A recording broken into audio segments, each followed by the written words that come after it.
Hey, curious souls! I just finished my sushi and it was so delicious. The last time we saw each other, I was just sitting down to eat. Remember how I told you that in Japan it's common to express gratitude to the kami before enjoying a meal? That small expression of gratitude is just one of many examples of how Shinto has made its way into everyday life here in Japan. Today, we'll be learning about more of these examples. Ready? Off we go.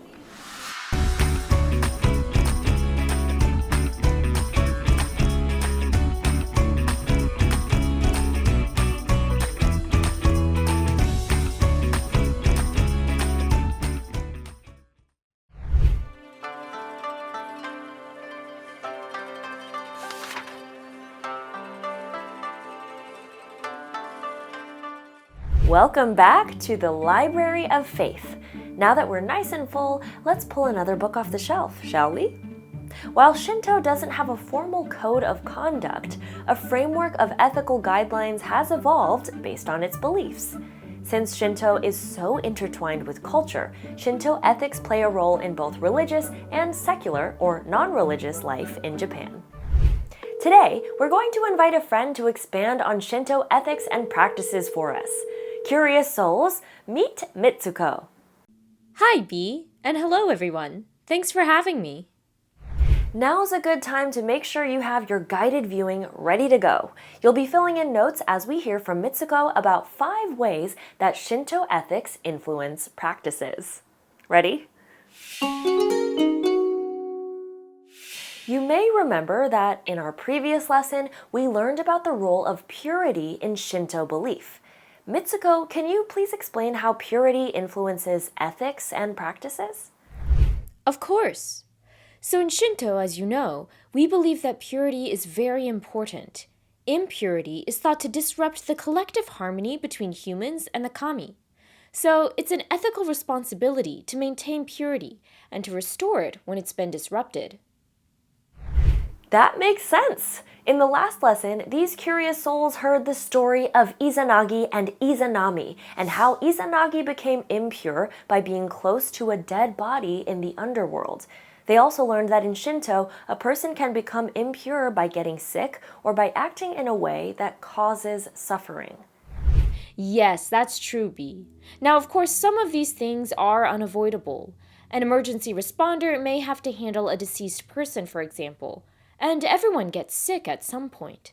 But even if that's the case, it still indicates a lack of harmony with the natural world, so restoring purity is essential. Okay, but how does a person purify themselves? It's done by performing a purification ritual, a Shinto ritual meant to cleanse impurities. They're usually performed at shrines or in a serene natural setting. Fresh, clean water is seen as a source of purity, so a person will wash their hands and their mouth with water. This is seen as a way to cleanse both physical and spiritual impurities. Ah, just like Izanagi did in our story. That makes sense. Thanks, Mitsuko. Now, let's jump to another familiar topic. We also know that practitioners of Shinto believe that the kami live in the natural world. Mitsuko, can you tell us more about how this belief influences ethics and behavior? Absolutely. As it's the home of the kami, practitioners of Shinto have an ethical responsibility to show respect for nature. Many shrines are built in peaceful natural settings, so when we worship, we're going right to where the kami reside. And many of our festivals are used to honor the natural cycles of the earth. The idea of respecting nature isn't unique to the Shinto faith. So before moving on, I want to ask you, curious souls, how do you show respect for the environment through your actions? Are there any ways that you make sure to conserve resources or dispose of waste properly? Hopefully, you thought of a few ways. But now, let's hear from Mitsuko. How does respect for the environment carry over into everyday life? Being eco-conscious is super important to many people in Japan.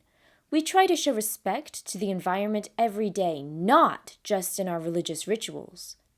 First of all, We try to think about how our actions impact nature. We avoid using plastics if we can because they're not biodegradable. We make sure to recycle. Many choose to take public transportation or ride a bicycle rather than driving their own car. We also prioritize keeping our surroundings clean.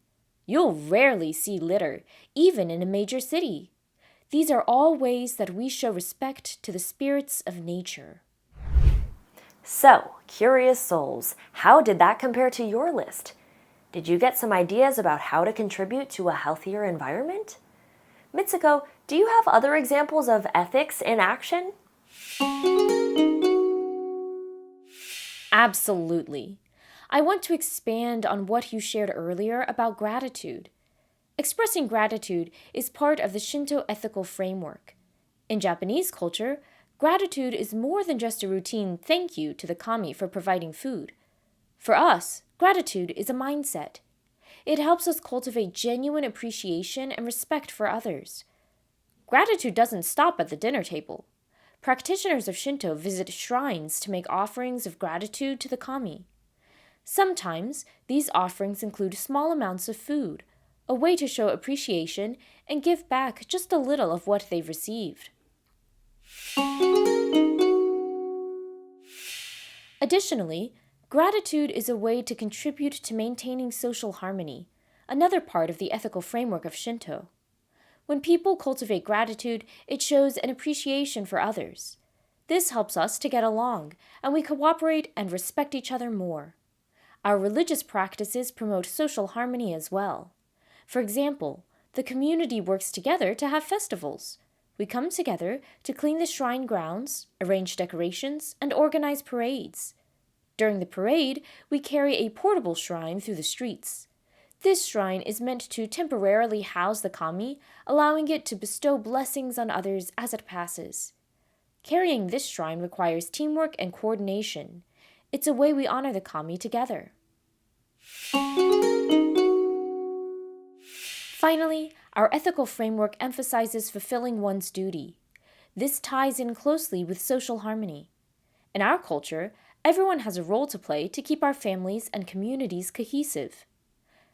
In Shinto, the family unit is sacred.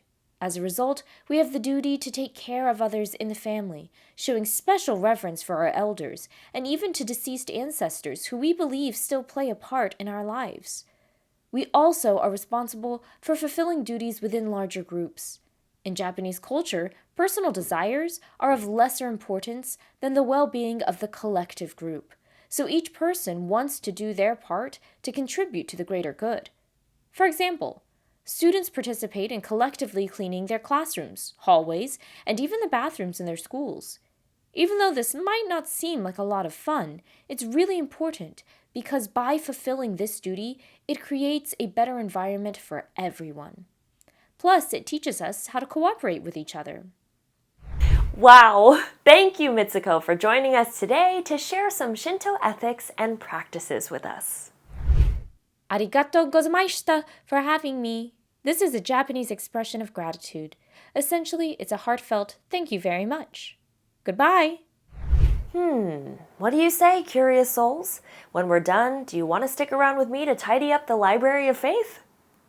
Alright, if you missed any of your guided notes on ethics and practices, please pause here to complete them. Feel free to rewatch any part of the video.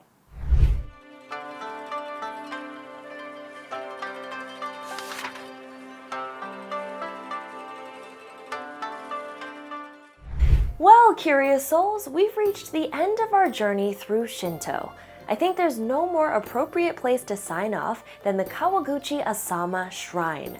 This shrine, which dates back to the 9th century, honors the kami of Mount Fuji, which you can see behind us. Like many natural wonders, Mount Fuji is considered sacred in the Shinto faith. It's also likely the most recognizable symbol of Japan. Makes sense, right? That a place so religiously and culturally in tune with nature is represented by a natural wonder? Oh, and don't worry about the Library of Faith. I tidied up this time. Until we meet again, arigatou gozaimashita. And stay curious!